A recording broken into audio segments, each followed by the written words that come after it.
In this video, I'm going to show you how to find the Cartesian equation of the path of a particle.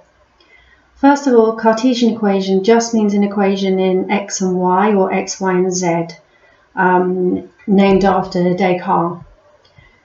So if we had an expression for the position vector in terms of t, and we say just wanted to find the position of the vector of the particle at time equals 3, we would just substitute 3 into here and 3 into here, end up with this vector, and we could map this out and know that after 3 seconds the particle was here.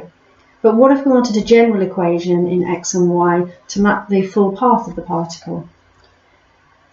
So the I and j components, when you're looking at the Cartesian equation, refer to the x and y. So you can leave it like this and take the equation straight from here, or if you prefer, you can write it out in column vector format if you find that easier. So this is the x component and this is the y component. So x equals t plus 3, y equals 1 minus t squared. Now, to obtain an equation in x and y, we need to eliminate t.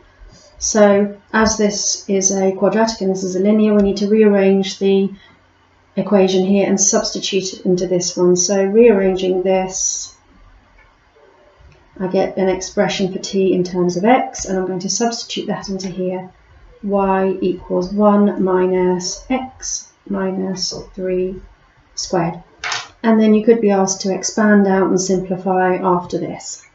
Now, if you type this into Desmos or another graphing app, you'll get the curve that looks like this. So that would be the path of the particle in 2 dimensions.